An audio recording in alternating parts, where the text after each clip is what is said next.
Hey guys, welcome back to Car Culture TV, or as we like to call it, CCTV. I'm Aryan, I'm on it. and in this week's episode, we're going to be covering the latest news in the car world in Speed Trap.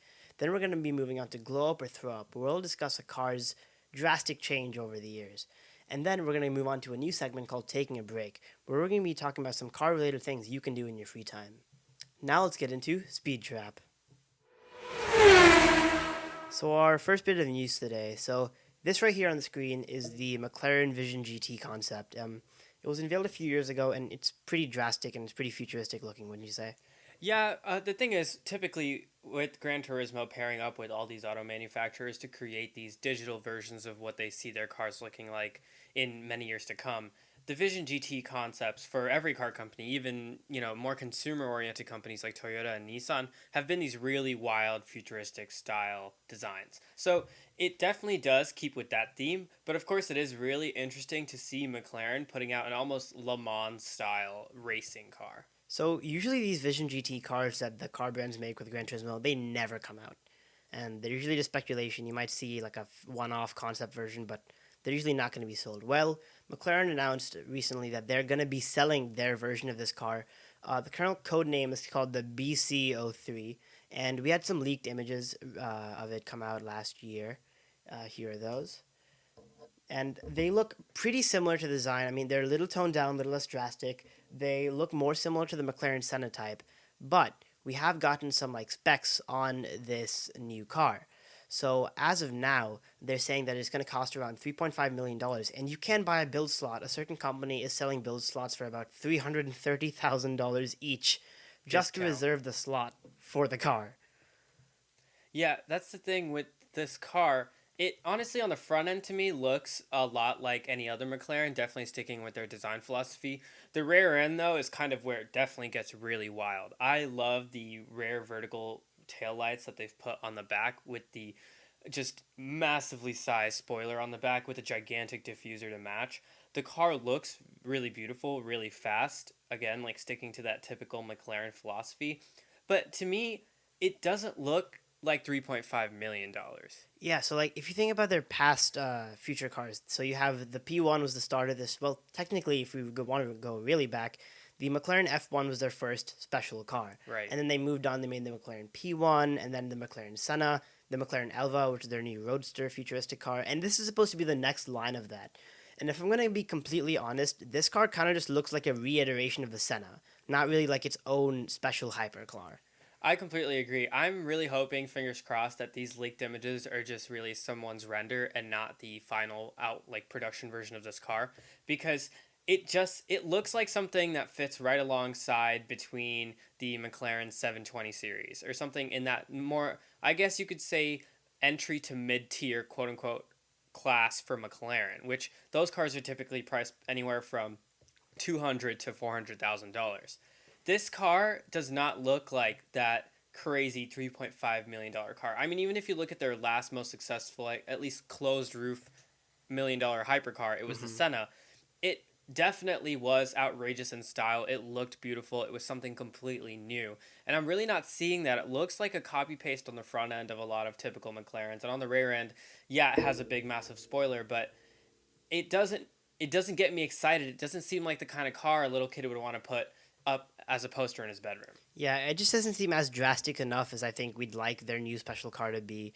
But, like you said, this could just be a render, not the real leak. But yeah, I'm definitely looking forward to this new hypercar. Yeah, I'm definitely interested to follow it. I'm not gonna, hold my breath, but I think it'll be an interesting one to check out. Hmm.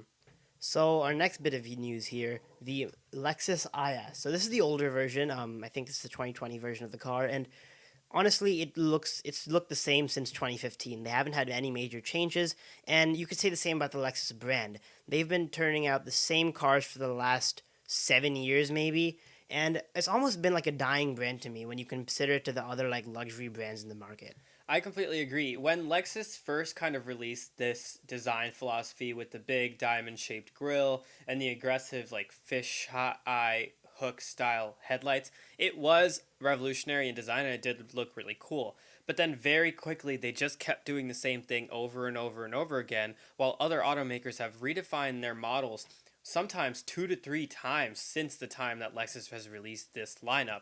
The IS especially has been really sad because even on its top end, its best engine, which is a twin turbo V6, I believe, or Mm. a single turbo V6, I think it's a twin turbo V6. which is a twin turbo V6, only puts out like 300 ish horsepower. Yeah, for a twin turbocharged V6, competitors in the market like the Kia Stinger's twin turbocharged V6, that one turns out about 365, and Mercedes' twin turbocharged V6, don't even get me started on those. Those turn out upwards of 500 almost. So yeah, it's honestly just super underpowered for what it offers.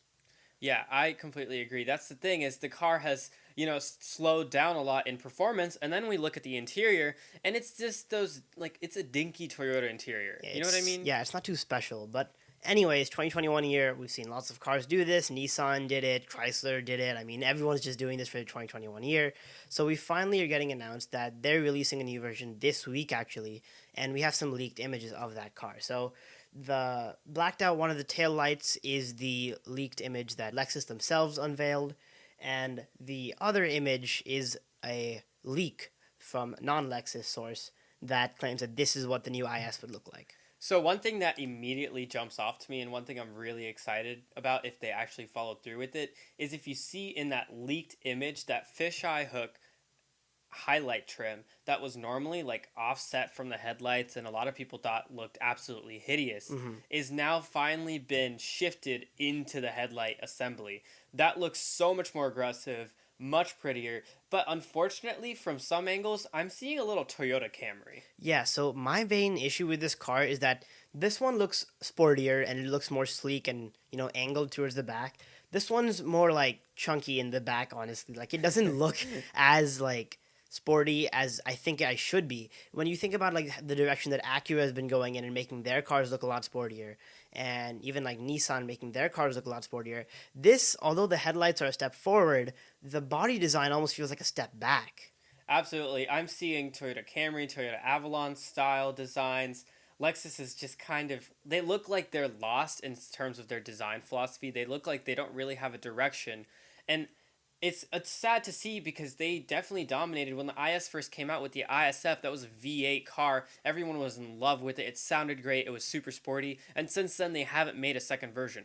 What I really hope to see is if they're going to launch an updated IS model, that the ISF also returns, and maybe that will make me more excited about the brand. Yeah, I mean, Lexus, like I said, they've been stale for a while, and this isn't any indication that they're going to rapidly turn things around like Nissan has. But, I mean, considering Toyota has been doing really, really well and, like, their Supra is completely redesigned, maybe we'll see Lexus do some similar things in the future, and hopefully they can make a turnaround. I agree. So, our next bit of news here. So, this is the old Nissan Rogue, the 2020 Nissan Rogue, if I'm correct. And since 2014 or so, it's had the same design. They did that big change between 2013 and 2014. But this is the Nissan Rogue that most people see on the streets. And for Nissan, it's been a huge seller for them. It's one of their best-selling cars, and it's actually one of the best-selling crossovers on the market. I mean, you see these things everywhere. So you guys may have heard or seen in the last couple of episodes, Nissan's done like a big change for 2021. They released that huge reel of all their future cars. The Nissan Z is being unveiled. They're changing their logo. They're changing their motto for the company. Well, this car is also finally getting an update. And we've seen like concept images of it before, but Nissan themselves have finally released the images for the 2021 model, and here it is. I'm very excited just looking at the first design. It looks like they're kind of leaning more on the Murano style larger body design, but hopefully they're keeping the pricing very competitive, and that's really what the Rogue was known for. Looking at its class, it's competing against things like the Honda CR-V or the Toyota RAV4, and both of those cars have typically been relatively smaller. The RAV4 has increased in size since then, but the Rogue has always typically been one of the larger vehicles in that segment. So it's really exciting to see that the car looks a little bit bigger than its current design, and they're changing the headlight philosophy, but sticking to that classic V-motion style grille that we know and love with Nissan. It really, like, I'm glad that it looks like an evolution, not just like a completely redesign, because I mean, I did like the styling of the old Rogue, and so I'm glad they kept some elements. Like, I mean, I think the V Motion grill is fine considering they're gonna drop it from some of their other cars in the future, so it'll look less, similar across their lineup. And I do like the headlights. I mean, people are gonna have mixed emotions on how thin they are, but I think they're fine.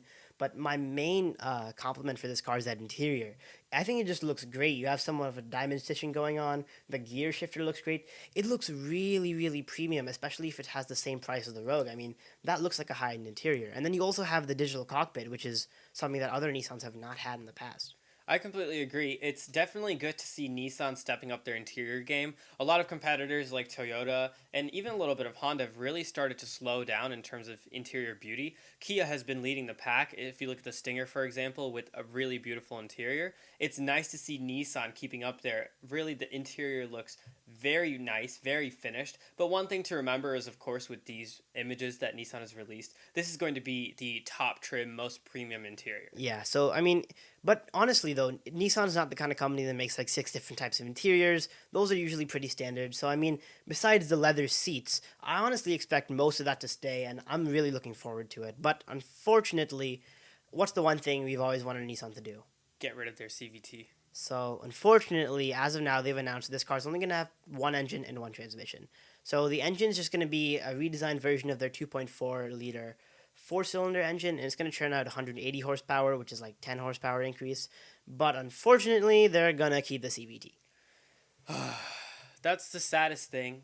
Honestly, I was really hoping that, after the Carlos Ghosn scandal and the new management and the new leadership and the new direction of the company, with the new design would come a new, at least performance philosophy. And it's really unfortunate and really upsetting to see. One thing that I was really hoping was with the new design philosophy that the company seems to be pushing now, the performance and underbody of the car would really follow. I get why you wouldn't want to do a six-cylinder engine. That's totally fair. Fuel economy and things like that. You don't need a lot of power in this crossover. 180 horsepower is totally sufficient out of your four-cylinder. It's naturally aspirated. That's cool. But the CVT is something so easy to replace. Something that really isn't going to affect fuel economy that much if you're putting in like an 8-speed automatic like Kia does in their cars. Yeah, and like the thing is, it's just so dumb because we really, really thought that 2021 was going to be a complete redesign. I mean, at this point, it really just looks like it's an exterior redesign. Because when you think about their competitors, they're already behind, so you thought they'd want to jump up. Because Hyundai on their Santa Fe, they have an 8-speed automatic on there. Toyota switched to automatic transmissions. Every other competitor for this car has automatic transmissions. And the CVT, which has been one of Nissan's biggest complaints in the recent years, that's what they're sticking to. Like, it's dumb. Which is the saddest thing because you expect this car company to be getting feedback from their users and their buyers and listening. And what this shows is that they're like, oh yeah, we hear you, we're just going to ignore you. Here's a new car from the outside, but really under the hood, it's identical to the thing you've been seeing for the last 6, 7, 10 years. Yeah, I'm going to be hoping that the rest of their 2021 lineup, as it's revealed, does not follow the same pattern of a just exterior and interior redesign. And I'm really, really hoping that the Nissan Z is just going to be great. So that will make up for this mistake. I really hope so. Fingers crossed. Now let's move into glow up or throw up. So the car that we're going to be discussing this week in Glow Up or Throw Up is the Land Rover Defender. So this is the older version, and it really just set the standpoint for that rugged SUV in the market. I mean, it looks great, looks like a solid off-roader. You see that intake snorkel on the side, and like it just looks like a timeless design. I completely agree. The Defender really came out during that army phase towards the end of World War II where a lot of people were putting out those very classy off-road box-shaped type of trucks. If you look at the Mercedes G-Class, for example, or even what the Jeep was putting out at the time, it was in that sphere. Of course, Land Rover, being a more luxury company, had an elevated version of that, and it was extremely capable off-road. Yeah, it had really, really great off-road specs, and I mean, to this day, people still resto mod this car, and they add newer technology on the inside, they change out the engine, and it was also a really modular car when you think about it. You could always get, like, you could add tow hooks, you could add the intake snorkels on the side, like, you could always adjust this car so much, and that's the one thing that people really liked about it. I agree. That was one of the benefits of Land Rover. Typically, they're not known for simplified engineering or easily accessible engineering, but the Defender was exactly that. It was something that was very easy to take apart and put back together again. It was a tool more than just a luxury car you could drive on the road. And with that, they designed it as such, and they offer parts to this day where people that want a resto mod or basically take an old Defender and add new, space grade level technologies to it can do that. And so you're getting these really cool versions of the Defender that look like this on the outside, but have like electric motors, for example, on the Hmm. inside. So unfortunately, Land Rover did discontinue this car for a few years. So the last like model that people really knew looked a lot like this.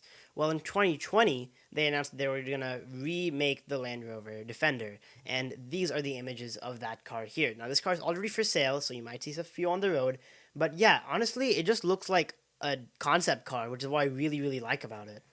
One thing that was really exciting when they first released this car was they were definitely very true to their concept drawings. Everything that they had shown before of, that almost cartoon like headlight front and like that Hmm. boxy design that the Defender was known for, it stuck with them really well. And the really cool thing was there was a four-door design and a two-door design. Exactly. So, like, honestly, after the original Defender was stopped being released, the whole like concept of two-door SUVs has almost been lost. I mean, we saw the Range Rover Evoque Coupe, which was a convertible and honestly disgusting and terrible, and I don't Yeah. think anyone should ever buy that car ever.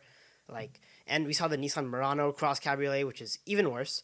But I mean, the Defender is just one of those cars where like it needs a two-door version, and I'm so glad that they made a two-door version. Yeah, it's really rare to see two-door crossover SUV type designs these days. Most consumer cars are very typically four-door cars because they know that it's going to be something a young family uses with kids in the back or a dog in the back. So it's rare to see a two-door coupe style SUV, but it's very exciting that Land Rover was kind of firm to those beliefs, and instead of completely sacrificing and only having a four-door, they still offer the two-door. And another great thing, so like, I mean, honestly, Land Rovers are really similar nowadays. If you look at the rest of their lineup, I mean, the Evoque's kind of similar to the Velar, and the Velar is kind of similar to the Discovery, and they all kind of blend together. So it's hard to differentiate which one like is the best for you. Yeah. And honestly, people have been talking about that for a while, and how like they're not like that much special. But when the Defender was released, people were so excited that this was the new car. And honestly, since it's been unveiled and since people have been able to buy it, it's gotten stellar reviews from every single person. And that's the thing that doesn't really surprise me. If you look at the type of Land Rover that a lot of people are buying these days, especially in that really expensive class from $50,000 to $80,000, they're buying those Range Rover Sports. They're Yeah. basically, they all look the same. They have different trims and different special editions or whatever, but they're basically just typical boxy type SUVs, and like they have amazing off road capabilities that the Yeah. people buying them will never use. Yeah, they never use the off road stuff. You usually just see like suburban moms driving the new Land Rovers Or soccer players. or soccer players. This entry level price that the car offers, relatively speaking to other Land Rovers, Hmm. shows Land Rover's capability off road. That's what the company was first famous for when they really began and started up. And it's finally accessible for a user to be actually deploying those. Land Rover even offers a track, typically in your local area, Hmm. somewhere near your Land Rover dealership, where you can take your Defender or other Land Rover vehicle off roading and feel those capabilities of hill ascent or traction control or whatever. And the great thing is, the people that bought this car, as far as reviews are concerned, have actually been using it for off roading, like you would a Jeep or something like that. And I'm really glad that they've been able to finally release a car that looks like it's for off roading, unlike the other Land Rovers you've seen in the past that usually never leave the tarmac. Yeah, one fun fact about the new Defender is that container on the side. Hmm. Do you have any idea what that container does? Well, okay, if I had to guess, I'd assume maybe it's like a toolkit if you're like breaking down off road. Yeah, absolutely. So in the original Defender, they used to have a fuel tank where that is. Hmm. And so it was like an extra fuel tank that you could use. Well, Land Rover figured why not add kind of a similar homage to a fuel tank, but without the safety concerns and Of restrictions fuel. of a fuel tank on the side of your car. And so that's an open compartment separate from the interior of the car where you can put anything you want, whether it's, glasses of wine if you want to stop and have some champagne, Hmm. or it's a toolkit because you have a broken tire and you need to change it really quick. So that's like the great thing about this version of the car is that they kept the things from the old one and then they made it usable for this generation. Like just everything from that toolkit, even to the tire in the back, like it's the same car almost, but completely redesigned, but and like equally functional. Right, and that was one of the best things I've seen a car company do it for a while. From going from an old model that they used to have, having it, disappear and die down for a little bit, and really having it come back. this is a renaissance vehicle. It has had a rebirth, but in the right way. It's not just the same name badged onto a completely different looking vehicle. It's the Defender imagined in the 21st century, and it's done really well. Like honestly, I don't think I would have ever bought a Land Rover before, but then when they released this car, I was definitely sure that I would buy an iteration of this at some point. So, Land Rover Defender, glow up or throw up? Definite glow up. For sure. Now let's move into our last segment, taking a break. So, as I mentioned earlier, this segment is going to be for people who want to know what fun things that they can do that are car related in their free time. So, this week, we actually did a car meet with a few of our local friends, and all of us brought our cars out to the meet, and we have some footage for that. So, let's roll the clip.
So yeah, we had quite a bit of fun this week, and like we went on a drive with a few of our car friends, and I mean we parked in a few scenic locations. This parking garage being one of them, and I mean we took some pictures, took some videos. You guys saw some of that, but honestly, it's just really fun getting out to talk to other car people about like what they do in their free time with their car.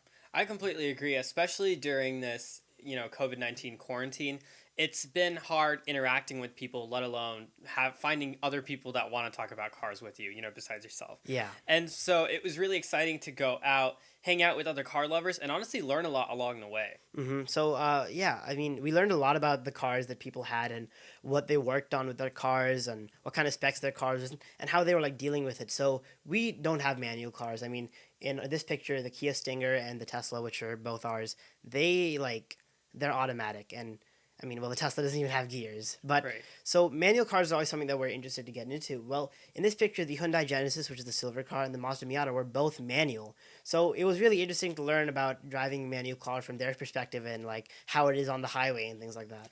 And another really cool aspect that we got to discuss with some of your friends was the driver of the Mazda Miata. So he has put extensive work into his car and had other work done on it. And so it's really cool to really get into the nitty gritty of the car, the different aspects. And so there's something for everyone out there, really, when you have these types of car meets. There's people that are like, oh, that's a cool car, tell me about the features. And then there's people like, oh, how many millimeters have you lowered the car from the coilover suspension? So you can go from just aesthetic to something completely technical. And along the way, you kind of get to share your passion and learn about how other people have taken that passion and made it their own.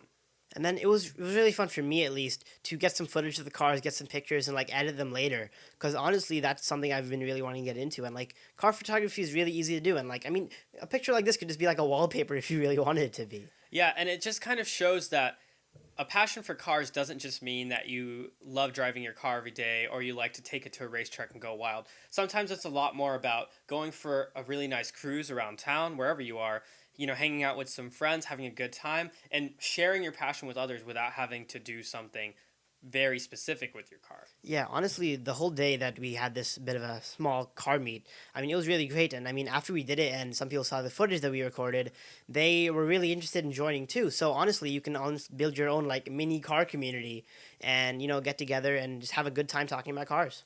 I completely agree. Having that car community goes such a long way because then your friends are like, "Hey, check this out," or like, "I learned how to do this. Do you need help with that?" And that helps you grow, helps your friendship grow, helps your community grow, and the more car lovers out there, the better, right? Yeah, so I mean, I highly recommend doing a little car meet, no matter what cars are there, and just have fun with it. Take a break. Well, guys, that's all we have for today. Be sure to like, comment, and subscribe, and watch your previous videos for more car culture. Also, you can catch the audio version of our podcast on Spotify and Anchor.fm.